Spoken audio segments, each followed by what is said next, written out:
ग्रहण 24 नवंबर को BJP observer Mumbai जाएंगे। यानी कि आपको बता दूं कि आज जो ऑब्जर्वर्स हैं उनके मुंबई पहुंचने की खबर है। 25 तारीख को विधायक दल का नेता चुना जाएगा। बड़ी रणनीति और बड़ी मंथन इस बात को लेकर होगी कि आखिर एकनाथ शिंदे ही मुख्यमंत्री होंगे या फिर देवेंद्र फडणवीस के सिर ताज सजेगा मुख्यमंत्री का। और जो सूत्र हमारे बता रहे हैं उसके मुताबिक 26 तारीख को महाराष्ट्र के नए मुख्यमंत्री पद का शपथ ग्रहण जो है वो हो सकता है। और आज जो ऑब्जर्वर्स हैं बीजेपी के वो मुंबई जाएंगे।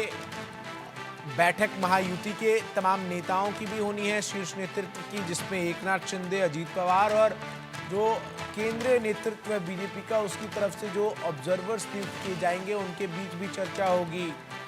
और कयास लगाए जा रहे हैं कि देवेंद्र फडणवीस, चूंकि जो आंकड़ा है वो बीजेपी के पास अपने दम पर इतना ज़्यादा है कि वो कंफर्टेबली सरकार बना सकती है। हालांकि उसे ज़रूर या तो दोनों जो महायुति के दल है उनका सहयोग चाहिए। और स्पष्ट जाहिर भी किया है देवेंद्र फडणवीस ने जीत के बाद भी कि ये महायुति की जीत है और तीनों नेता जो हैं वो आपस में विचार विमर्श करके आगे की रणनीति पर फैसला करेंगे। तो वहीं झारखंड में आपको बता दें कि हेमंत सोरेन के शपथ ग्रहण को लेकर भी सुगबुगाहट जो है वो अब तेज होती हुई नजर आ रही है। इस पर भी तमाम अपडेट्स हमारे साथ हमारे सहयोगी रितेश मिश्रा झारखंड से जुड़कर हमें देंगे। तो वहीं मुंबई में ड्रेल मिरांडा हमारे सहयोगी मौजूद हैं, वो हमें बताएंगे कि आखिर कब होगा महाराष्ट्र में नई सरकार का शपथ ग्रहण। सबसे पहले मैं मुंबई का ही रुख करता हूं, डेरेल हमारे साथ जुड़ गए। डेरेल, क्या कार्यक्रम रहने वाला है आज? कहां पर बैठकें होंगी? कौन कौन से नेता बैठक में मौजूद होंगे? सेंट्रल ऑब्जर्वर्स बीजेपी की तरफ से जो नियुक्त किए गए हैं वो कितने बजे पहुंचेंगे?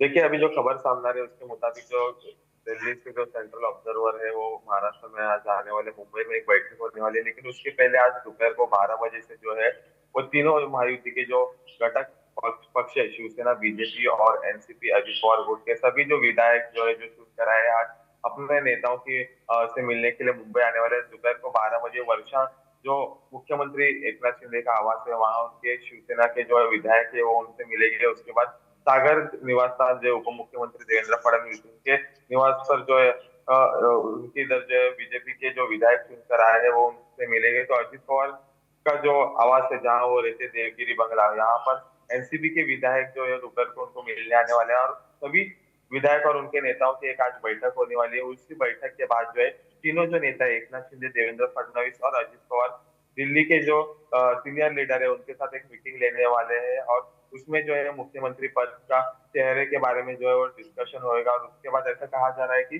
26 तारीख को मुंबई के वानखेड़े स्टेडियम पे शपथ ग्रहण होगा। लेकिन मुख्यमंत्री पद की शपथ कौन लेगा ये अभी देखना अहम होगा, क्योंकि आज जो एक बैठक होने वाली है उसमें आज ठहराया जाएगा कि देवेंद्र फडणवीस मुख्यमंत्री बनेंगे, एकनाथ शिंदे या अजित पवार। तो आज जो है वो बहुत बड़े पॉलिटिकल हैपनिंग जो है मुंबई और महाराष्ट्र में होने वाले हैं। उसी के साथ देखा जाए तो अजित पवार गुट के भी जो विधायक है, हमने देखा कि इसके पहले उन्होंने अजित पवार के जो बैनर्स थे वो महाराष्ट्र भर लगाए थे कि अगला सीएम, भावी मुख्यमंत्री बोल के जो अजित पवार के बैनर लगाए थे। तो बीजेपी अजित पवार को भी चांस देगा क्या, ये देखना अहम होगा। लेकिन मेजोरिटी वाइज बात की जाए तो 132 सीट जो बीजेपी के चुनकर आए, तो किसी भी हालत में बीजेपी जो है वो कॉम्प्रोमाइज नहीं करेगा, क्योंकि सबसे ज्यादा सीट जो है वो बीजेपी के चुनकर आए। तो दूसरी तरफ एकनाथ शिंदे 5 साल अभी मुख्यमंत्री रह चुके हैं, उनके विधायकों का ऐसा कहना है कि एकनाथ शिंदे ही मुख्यमंत्री रहना चाहिए। तो आज सभी विधायकों की उनके नेताओं के साथ बैठक होने वाली। उस बैठक में एक निर्णय लिया जाएगा। वही निर्णय जो है तीनों जो बड़े नेता है, एकनाथ शिंदे, देवेंद्र फडणवीस और अजित पवार, उसके बारे में जो है बातचीत करेंगे, डिसाइड करेगा। और उसके बाद जो है वो दिल्ली के सीनियर लीडर लोग के साथ एक मीटिंग होगी और उसी बैठक में जो है अगला मुख्यमंत्री का चेहरा जो है वो चुना जाएगा। Back to studio. बिल्कुल, रितेश हमारे साथ झारखंड से हमारे साथ जुड़ रहे हैं तमाम अपडेट्स के साथ। रितेश, परिणाम जो झारखंड से सामने आए प्रत्याशित नजर आए आपके लिए भी, या फिर ग्राउंड जीरो पर जब आप लगातार लोगों से बातचीत कर रहे थे तो ये बात जो है वो समझ आ रही थी कि एक बार फिर से हेमंत सोरेन जो है वापसी करेंगे? शपथ ग्रहण कब होगा हेमंत सोरेन का, कुछ अपडेट है इसको लेकर? अब बिल्कुल देखिए, सबसे पहले तो शपथ ग्रहण की बात कर रहे हैं, तो क्योंकि सभी जो घटक दल हैं उनका भी प्रदर्शन शानदार रहा है, लिहाजा जो जानकारी हमें मिल रही है उसके अनुसार जेएमएम, आरजेडी, कांग्रेस और जो लेफ्ट पार्टी है उनकी एक अहम बैठक होने वाली है और उसमें यह तय होगा कि सरकार का स्वरूप क्या होगा, किस तरीके से सरकार का एजेंडा होगा और कब। हाँ, एक जानकारी मैं अपने सोर्सेज के हवाले से दे सकता हूं कि रांची के मोरहाबादी मैदान में शपथ ग्रहण समारोह होगा और काफी भव्य और बड़ा समारोह होगा, जिसमें तमाम जो बड़े नेता हैं महागठबंधन के वो तमाम लोग शामिल हो सकते हैं, चाहे मल्लिकार्जुन खड़गे हों, राहुल गांधी हो, लालू प्रसाद यादव हो या अन्य जो भी घटक दल हैं उनके बड़े नेता शामिल हो सकते हैं और इसको लेकर तैयारी की जा रही है और इसी को लेकर मीटिंग हो रही है। अब आपने दूसरा सवाल पूछा कि धरातल पर क्या स्थिति थी, तो धरातल पर हमने इंडिया न्यूज ने हमेशा ये बात बताया कि स्थिति जो है झारखंड में ऐसा नहीं है कि बीजेपी जो बोल रही है या जो जेएमएम बोल रही है उसमें कांटे की टक्कर नहीं है, कांटे की टक्कर थी और फर्स्ट फेज के बाद ही ये तय हो चुका था कि झारखंड में एक बार फिर से हेमंत सोरेन की सरकार आ रही है, क्योंकि मैया सम्मान योजना, मैंने पहले भी आपको बताया था कि मैया सम्मान योजना जेएमएम के लिए टर्निंग पॉइंट साबित हुआ है, उसकी यूएसपी रही है। कल्पना सोरेन सबसे ज्यादा, अगर इस चुनाव में किसी को अगर आपको क्रेडिट देना होगा तो वो कल्पना सोरेन है, क्योंकि हेमंत सोरेन अपनी तरफ से प्रचार कर रहे थे, लोगों से मिल रहे थे, लेकिन 8 महीना में कल्पना सोरेन ने जो राजनीति की है, जो राजनीति उन्होंने सीखी है, महिलाओं को कैसे कनेक्ट करना है, हेमंत सोरेन की बातों को कैसे लोगों तक पहुंचाना है, ये कल्पना सोरेन इसमें सफल रही है और बीजेपी इसका काट नहीं निकाल सकी। दूसरी बात है, मैंने खुद देखा कि ग्राउंड पर जो है 81 विधानसभा सीट थी, बटोगे तो कटोगे, बांग्लादेशी इन्फिल्ट्रेशन, भ्रष्टाचार का मुद्दा, इसके अलावा हेमंत सोरेन के अपने मुद्दे थे, लेकिन इन 81 विधानसभा सीटों पर अलग अलग मुद्दे थे और उसे जेएमएम के स्थानीय नेताओं ने कैच किया, वहां बीजेपी चूक गई और यही सबसे बड़ी वजह रही जहां पर बीजेपी की हार हुई। स्थानीय नेताओं को बीजेपी ने लगाया था, लेकिन बीजेपी के पास कोई उस तरह का चेहरा नहीं था जो सीधे जनता से कनेक्ट करे, उन्हें अपील कर सके। और एक बात और आप देखिएगा, समझने वाली बात है कि बांग्लादेशी इन्फिल्ट्रेशन पर बीजेपी के नेता इतने अटैकिंग हो गए कि सरकार की नाकामियों को गिनाने में वो शायद उसे भूल गए।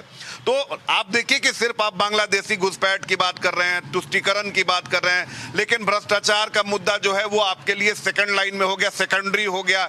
इसके अलावा बेरोजगारी की जो समस्या थी, शुरुआती दौर में बीजेपी ने इसे प्रमुखता से उठाया था, लेकिन बाद में बीजेपी इन तमाम मुद्दों को भूल गई और उसे सिर्फ बंटोगे तो कटोगे, बांग्लादेशी इन्फिल्ट्रेशन, और इसे जेएमएम ने काफी अच्छे तरीके से बुना लिया, क्योंकि बीजेपी के तमाम नेता आते थे और बांग्लादेशी इन्फिल्ट्रेशन पर अपनी बात करते थे और जेएमएम के जो नेता हैं या महागठबंधन के नेता थे वो जवाब देते थे कि केंद्र में आपकी सरकार, राज्य में लंबे समय से आपकी सरकार, तो फिर इन्फिल्ट्रेशन अगर हुआ है तो आप ही की सरकारों में हुआ है और आपने क्यों नहीं रोका या अब क्यों नहीं रोक पा रहे हैं। तो ये तमाम चीजें जो है उसने जनता को हेमंत सोरेन से कनेक्ट किया।